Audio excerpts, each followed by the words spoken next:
O fascismo é tão perverso que ele limita a quantidade de palavras, a quantidade de caracteres que eu posso colocar em determinado espaço,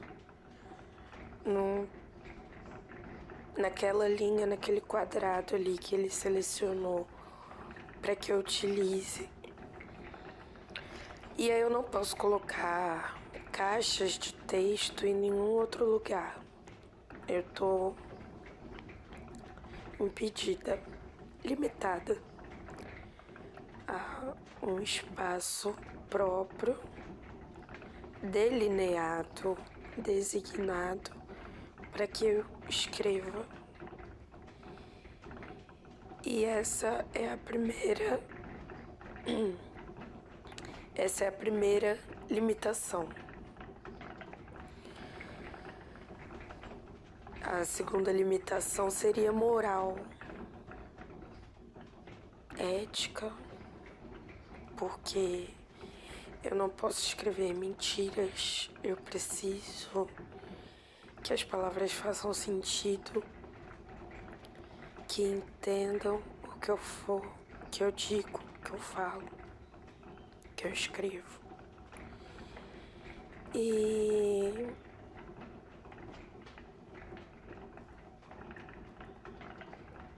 acho que esses espaços se apropriaram desse fascismo para limitar as minhas palavras. Então, eu só posso escrever em determinados espaços. Hoje, alguns espaços são monetizados. E aí, essa palavra também marca a era da qual eu tô falando. Mas antes dessa, tinha outras formas de limitar. Então você vai escrever no caderno. E os livros didáticos, eles têm espaço limitado para você escrever, para você pintar, para você desenhar. Tem caderno para cada coisa. E os cadernos possuem linhas. E a gente escreve da esquerda para a direita e de cima para baixo, formando linhas retas.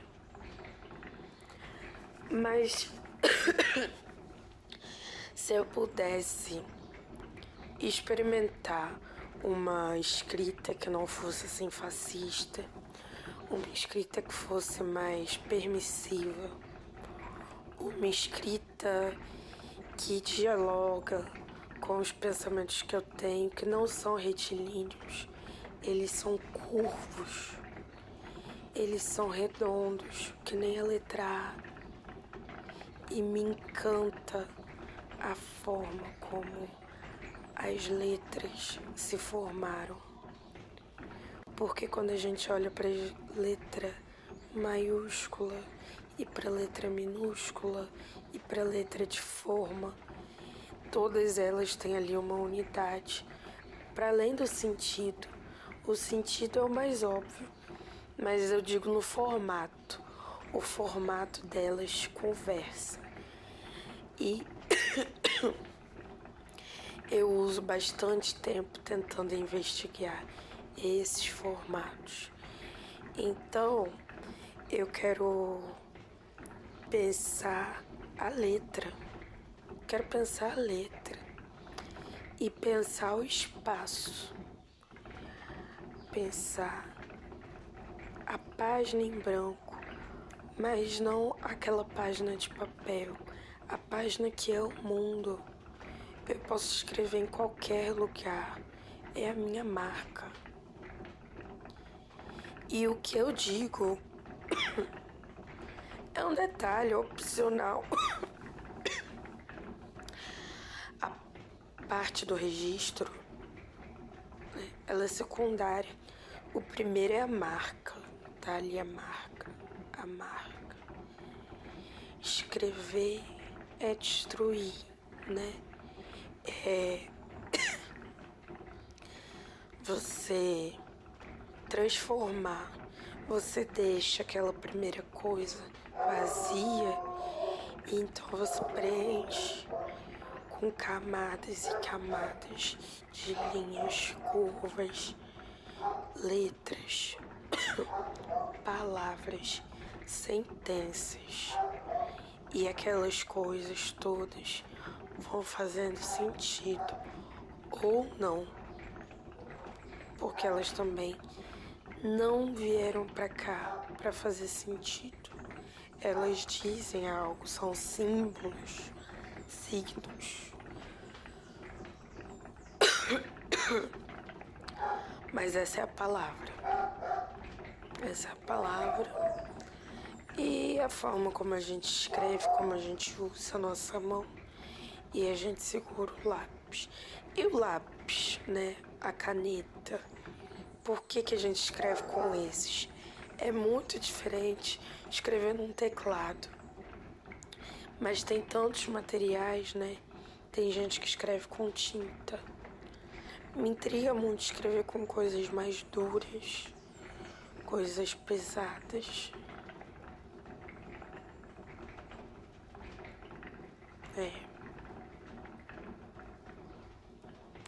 Escrever com vasos de terra. Pra quê? Pra ganhar formas amarelas espalhadas na cidade. Pra quê? Pra chamar a atenção. Um vermelho, um azul. Eu sei onde eu moro. Eu não esqueci. E é justamente o lugar que é minha casa. E nem tem, né? Mercúrio retrógrado. Mas eu tenho sentido que eu preciso ficar calada. Em silêncio.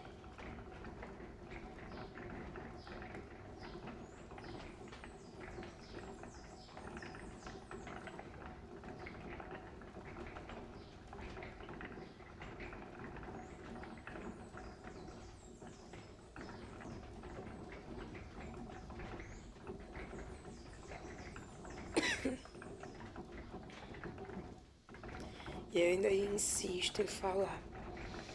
Pô.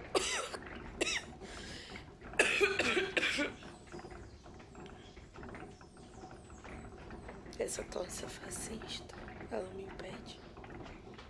Porque me impede a palavra. Impediu meus pensamentos. Eu falo porque não tem mais sentido ficar calada.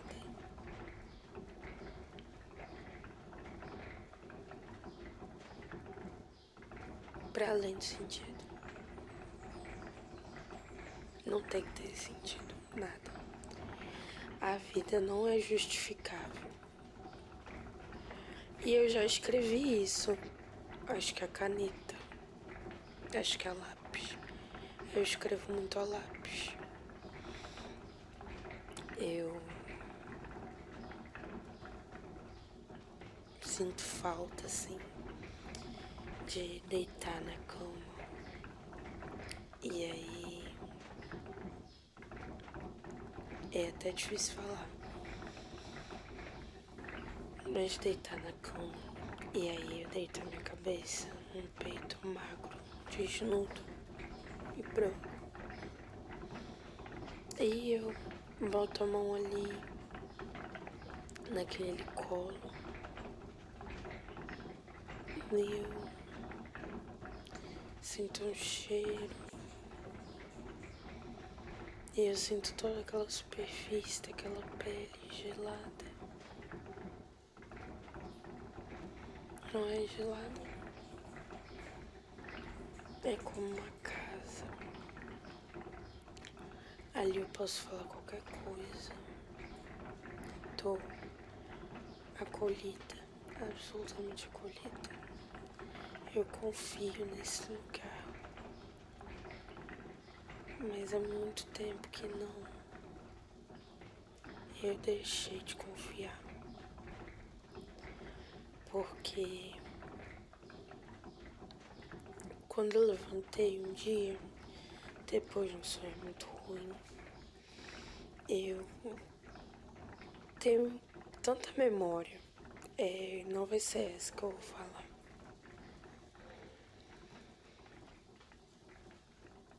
Eu preciso falar de nenhuma memória, porque ninguém pergunta nada, nunca.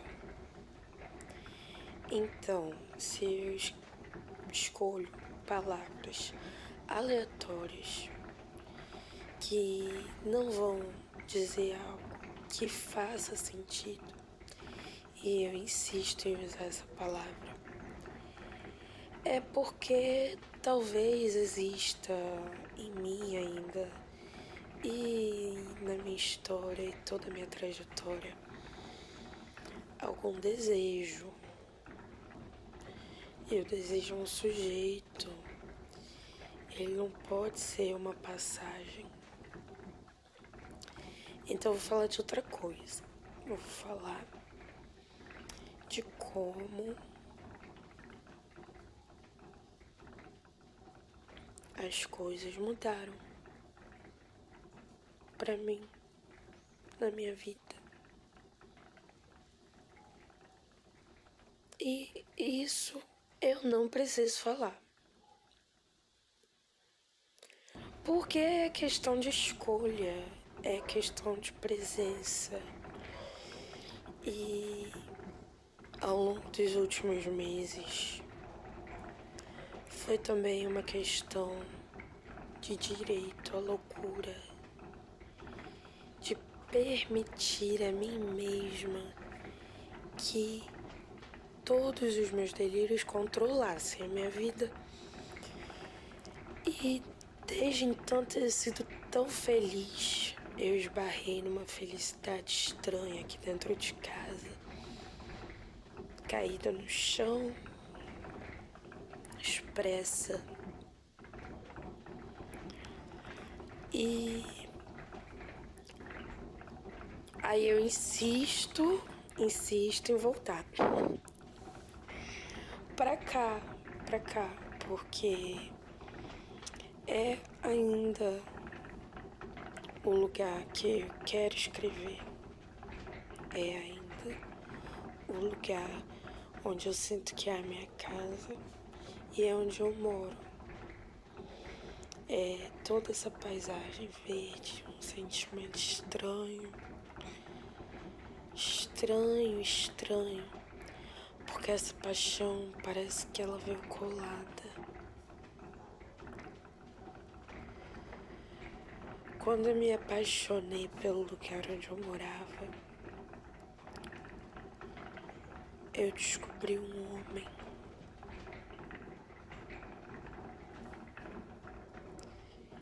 Aquele que deitava comigo na cama.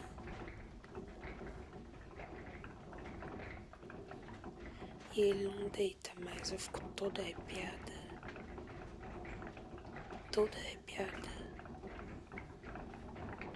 É como se eu tivesse a flor da pele. E eu falo essas coisas assim, sóbria, sozinha. E sabe quem eu penso? Sabe que voz que eu escuto? A voz de quem passou comigo a madrugada. E mesmo assim não era real. A voz que eu ouço é a que eu criei na minha cabeça, de um homem completamente imaginário. Um homem caído no chão da minha sala, fraco,